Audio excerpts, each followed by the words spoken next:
Aam Aadmi party ਦੀ ਇਹਨਾਂ ਦੇ ਜਿਹੜੇ ਇਨਕਲਾਬੀ ਵਿਧਾਇਕ ਨੇ ਸ਼ਰਮਾ ਜੀ, ਆਏ ਦਿਨ ਨਵੀਆਂ ਪਿਰਤਾਂ ਪਾ ਰਹੇ ਨੇ। ਲੋਕਾਂ ਨੇ ਇਹ ਬੜੀ ਉਮੀਦ ਨਾਲ ਵੋਟਾਂ ਪਾਈਆਂ ਸੀਗੀਆਂ ਕਿ ਬਦਲਾਅ ਬਦਲਾਅ ਬਦਲਾਅ। ਹੁਣ ਪਤਾ ਨਹੀਂ ਬਦਲਾਅ ਕਿਹੜੀ ਸ਼ੈ ਨੂੰ ਕਹਿੰਦੇ ਆ, ਪਰ ਹਾਲੇ ਤੱਕ ਕਿਸੇ ਵੀ ਮਸਲੇ ਦੇ ਵਿੱਚ ਉਹ ਦਿਖਿਆ ਨਹੀਂ ਰਿਹਾ, ਮਹਿਸੂਸ ਨਹੀਂ ਕੀਤਾ ਜਾ ਰਿਹਾ। ਇੱਕ ਹੋਰ ਐਮਐਲਏ ਵਿਵਾਦਾਂ ਦੇ ਵਿੱਚ ਹੈ, ਐਸਆਈ ਨੂੰ, ਸਬ ਇੰਸਪੈਕਟਰ ਨੂੰ ਦਫ਼ਤਰ ਬੁਲਾ ਕੇ ਕਹਿੰਦੇ ਕੁੱਟਮਾਰ ਦਾ ਮਾਮਲਾ ਕੋਈ। ਬਿਲਕੁਲ ਜੀ, ਹਰਗੋਬਿੰਦਪੁਰ ਦੇ ਆਮ ਆਦਮੀ ਪਾਰਟੀ ਤੋਂ ਐਮਐਲਏ ਨੇ ਅਮਰਪਾਲ ਜੀ, ਅਮਰਪਾਲ ਸਿੰਘ ਹੋਰਾਂ ਨੇ ਕਹਿੰਦੇ ਆਪਣੇ ਦਫ਼ਤਰ 'ਚ ਐਸਆਈ ਨੂੰ ਬੁਲਾਇਆ ਜੀ। ਐਸਆਈ ਹੈ ਕੈਲਾਸ਼ ਜੀ, ਤੇ ਜੀ ਕਹਿੰਦੇ ਉਹ ਆਪਣੇ ਅਧਿਕਾਰੀਆਂ ਦੇ ਕਹਿਣ ਤੇ ਚਲਾ ਗਿਆ ਤੇ ਉੱਥੇ ਕਹਿੰਦੇ ਜੀ ਉਹਦੇ ਨਾਲ ਕੁੱਟਮਾਰ ਹੋਈ, ਕੱਪੜੇ ਲੀੜੇ ਪਾੜ, ਥੱਪੜਾ ਥੱਪੜੀ, ਜੇ ਉਹ ਧੱਕਾ ਮੁੱਕੀ, ਸਾਰਾ ਕੁਝ ਹੋਇਆ ਗਿਆ।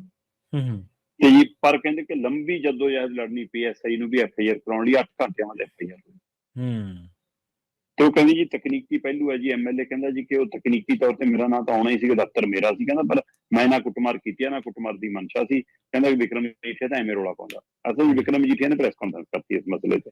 ਠੀਕ ਹੈ। ਪ੍ਰੈਸ ਕਾਨਫਰੰਸ ਕਰਕੇ ਕਿ ਵਿਕਰਮ ਮਜੀਠੀਆ ਕਹਿੰਦੀ ਜੀ ਆਹ ਦੇਖ ਲਓ ਜੀ ਕਿ ਕਿਹੜਾ ਬਦਲਾਅ ਆ ਗਿਆ ਕਿ ਆਮ ਆਦਮੀ ਪਾਰਟੀ ਦਾ ਐਮਐਲਏ ਆ ਤੇ ਐਮਐਲਏ ਦਾ ਦਫ਼ਤਰ ਆ ਤੇ ਦਫ਼ਤਰ 'ਚ ਐਸਆਈ ਨੂੰ ਬੁਲਾਉਂਦੇ ਆ ਤੇ ਬੁਲਾ ਕੇ ਕੁੱਟਦੇ ਆ। ਅਸਲ 'ਚ ਮਾਮਲਾ ਹੈਗਾ ਪ੍ਰਵੀਨ ਜੀ ਕੋਈ ਮਤਲਬ ਕਿ ਆਪੱਤੀਜਨਕ ਸ਼ਬਦਾਂ ਦਾ ਜਾਂ ਕੁੜੀਆਂ ਦੀਆਂ ਕੁਝ ਫੋਟੋਆਂ ਦਾ। ਤੇ ਉਹ ਫੋਟੋਆਂ ਵਾਲੇ ਮਾਮਲੇ 'ਚ ਇੱਕ ਧਿਰ, ਉਹ ਕੁੜੀਆਂ ਦਾ ਪਿਓ ਥਾਣੇ ਆਉਂਦਾ ਤੇ ਥਾਣੇ ਕਹਿੰਦੇ ਐਸਆਈ ਨਾਲ ਬਹਿਸ ਹੋ ਜਾਂਦੀ ਹੈ, ਬਹਿਸ ਤਕਰਾਰ 'ਚ ਬਦਲ ਜਾਂਦੀ ਆ। ਤੇ ਉਹ ਝਗੜੇ ਦੇ ਮਸਲੇ ਦੇ ਹੱਲ ਕਰਨ ਲਈ ਜੀ ਕਹਿੰਦੇ ਵਿੱਚ ਵਿਚਾਲੇ ਵਿਚੋਲੀਏ ਵਜੋਂ ਐਮਐਲਏ ਅਮਰਪਾਲ ਆ ਜਾਂਦੇ ਨੇ ਤੇ ਅਮਰਪਾਲ ਆਪਣੇ ਦਫ਼ਤਰ 'ਚ ਦੋਹਾਂ ਧਿਰਾਂ ਨੂੰ ਕਹਿੰਦੇ ਸੱਦਦੇ ਨੇ ਤੇ ਪੁਲਿਸ ਅਧਿਕਾਰੀ ਐਸਆਈ ਨੂੰ ਕਹਿੰਦੇ ਨੇ ਕੋਈ ਚੱਕਰ ਨਹੀਂ, ਤੂੰ ਜਾਇਆ। ਤੇ ਐਸਆਈ ਕੈਲਾਸ਼ ਜਦੋਂ ਅਮਰਪਾਲ ਦੇ ਦਫ਼ਤਰ ਜਾਂਦਾ ਤੇ ਉਹ ਕਹਿੰਦੇ ਜੀ ਕਿ ਉੱਥੇ ਕੁੰਡਾ ਲਾ ਕੇ ਉਹਦੇ ਨਾਲ ਕੁੱਟਮਾਰ ਹੁੰਦੀ ਹੈ। ਤੇ ਕਹਿੰਦੇ ਉਹ ਪਹਿਲਾਂ ਹੀ ਤੈਅ ਰਣਨੀਤੀ ਸੀ ਕਿ ਇੱਕ ਵਾਰ ਕੁੱਟਮਾਰ ਕਰ ਲਓ, ਬਾਅਦ 'ਚ ਸਮਝੌਤਾ ਹੀ ਹੋਣਾ ਹੈ ਨਾ। ਸੋ ਇਸ ਤਹਿਤ ਕਹਿੰਦੇ ਕਿ ਉਹ ਹਮਲਾ ਹੁੰਦਾ। ਪਰ ਉਹ ਤੋਂ ਬਾਅਦ ਪੁਲਿਸ ਦੇ ਕਹਿਣ ਦੇ ਉੱਤੇ, ਉਸ ਦੇ ਕਹਿਣ ਦੇ ਉੱਤੇ ਮਤਲਬ ਐਫਆਈਆਰ 8 ਘੰਟਿਆਂ 'ਚ ਦਰਜ ਹੁੰਦੀ ਆ। ਦਰਜ ਦੇ ਵਿੱਚ ਘਟਨਾ ਸਥਲ ਦੇ ਦੌਰੇ ਦੇ ਹਵਾਲੇ ਨਾਲ ਤਾਂ ਕਹਿੰਦੇ ਐਮਐਲਏ ਦਾ ਨਾਂ ਹੈਗਾ, ਪਰ ਐਮਐਲਏ ਤੇ ਕੁੱਟਮਾਰ ਵਾਲਾ ਮਾਮਲਾ ਨਹੀਂ ਹੈਗਾ। ਤੇ ਐਸਆਈ ਦਾ ਜਦੋਂ ਹਵਾਲਾ ਲਿਆ ਗਿਆ ਉਹ ਕਹਿੰਦਾ ਜੀ ਬੁਲਾਇਆ ਤਾਂ ਜ਼ਰੂਰ ਐਮਐਲਏ ਸਾਹਿਬ ਨੇ ਸੀ, ਉਹਨਾਂ ਦੇ ਦਫ਼ਤਰ 'ਚ ਬੁਲਾਇਆ ਗਿਆ ਸੀ, ਪਰ ਐਮਐਲਏ ਨੇ ਕੁੱਟਿਆ ਥੋੜਾ ਜੀ ਮੈਨੂੰ। ਕੁੱਟਿਆ ਤਾਂ ਮੈਨੂੰ ਕਹਿੰਦੇ ਦਵਿੰਦਰ ਸਿੰਘ ਨੇ ਜੀ, ਉਹਨਾਂ ਦਾ ਸਾਥੀ ਹੈ ਜੀ, ਕਹਿੰਦੇ ਉਹਨੇ ਕੁੱਟਿਆ। ਸੋ ਹੁਣ ਇਹੋ ਜਿਹਾ ਮਾਮਲਾ ਮਤਲਬ ਕੀ ਇਹ ਐਸਆਈ ਡਰ ਕੇ ਐਮਐਲਏ ਨੂੰ ਬਚਾ ਰਿਹਾ ਜਾਂ ਬਿਲਕੁਲ ਸੱਚ ਬੋਲ ਰਿਹਾ, ਜਾਂ ਸਵਾਲ ਇਹ ਹੈ ਕਿ ਜਿਹਦੇ ਘਰੇ ਬੁਲਾ ਕੇ ਜੋ ਕੁਝ ਹੋਵੇ ਕਿ ਉਹਦੇ ਵਿੱਚ ਉਹਦੀ ਸਾਜ਼ਿਸ਼ ਸੀ ਜਾਂ ਨਹੀਂ, ਇਹਦੀ ਜਾਂਚ ਕਦੋਂ ਹੋਊਗੀ।